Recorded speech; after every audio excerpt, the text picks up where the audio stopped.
Assalamu alaikum wa rahmatullahi wa barakatuh. May the peace and blessings of the Almighty be upon one and all. Today we will be discussing a very important topic connected to the tongue.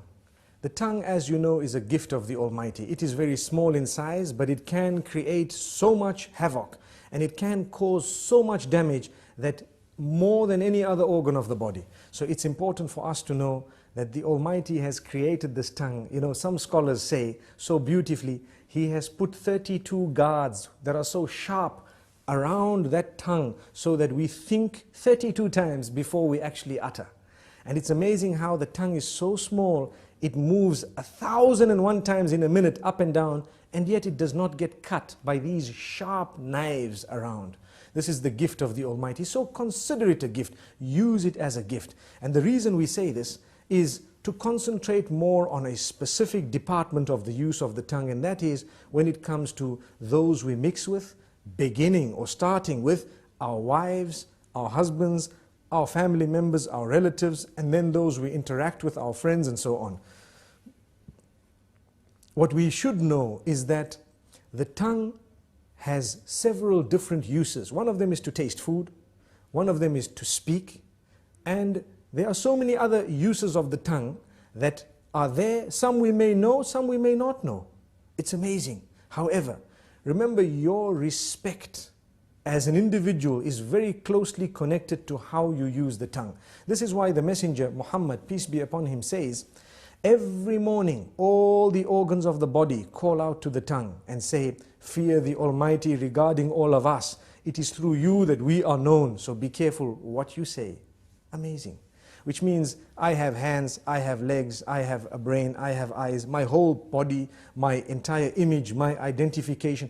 I am known as a good or a bad person based primarily on how I use my tongue. Have we ever thought of that? So if I use it correctly, I will be known as an upright individual. If I lie and swear, use vulgar language, scream and shout, they will know me as a bad person. But my legs have not committed a sin, my hands have not committed a sin, my hair and all the other parts of my body have committed no sin. The sin is committed by the tongue.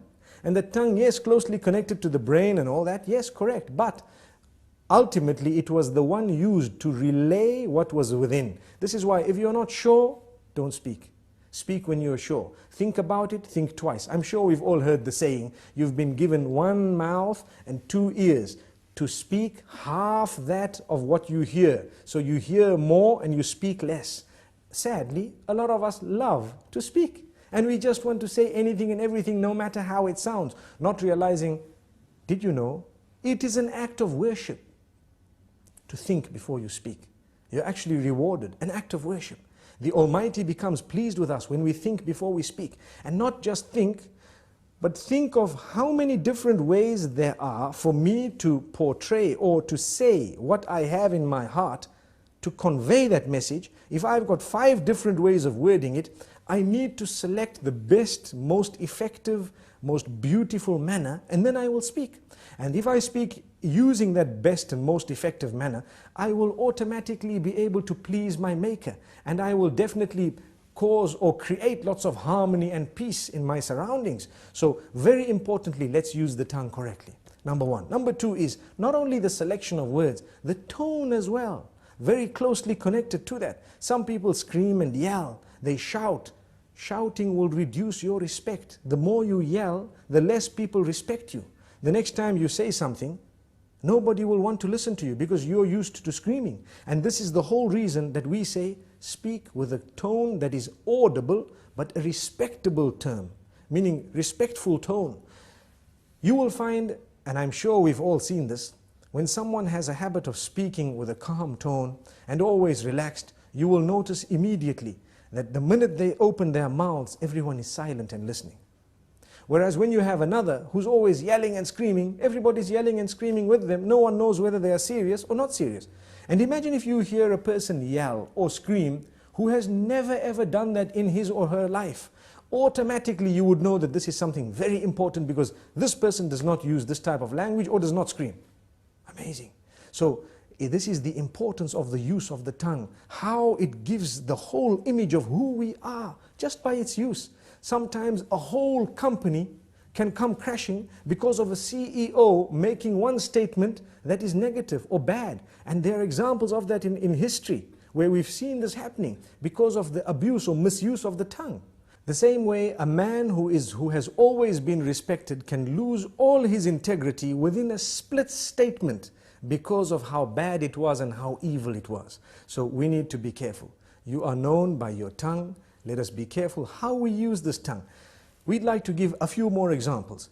Within the home, it is an act of worship to say words, to create the words and to utter words that will bring about a smile on the faces of your children and family members, your spouse primarily. Did you know that it is actually an act of worship to come home and utter words of goodness, sweet words, beautiful words, make people feel appreciated, make them feel wanted, make them feel the bond? And it is the tongue that makes us really connect to one another. And this is why we say it is an act of worship. So many people do not realize it's a charity to say a good word.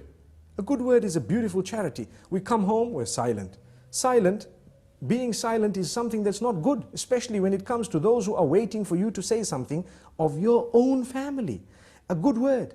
Yes, when there is a problem, you might want to remain silent for a moment. If you think that that is the best way of solving the problem for now, you might want to speak a little bit later. But even when you choose to speak, say the best words.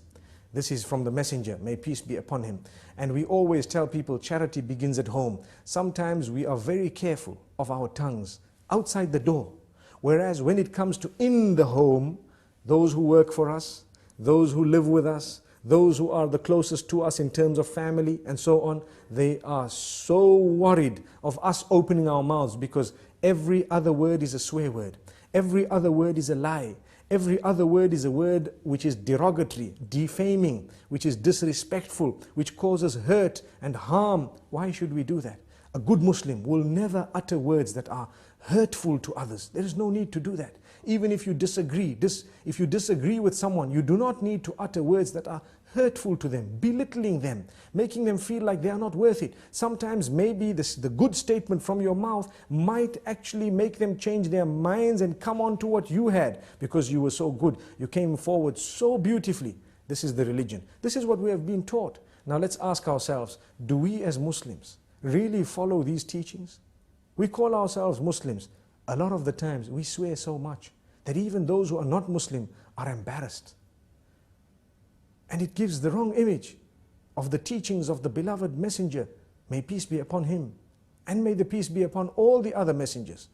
We shouldn't be doing this because we have the responsibility of portraying the correct image of the teachings of the Almighty.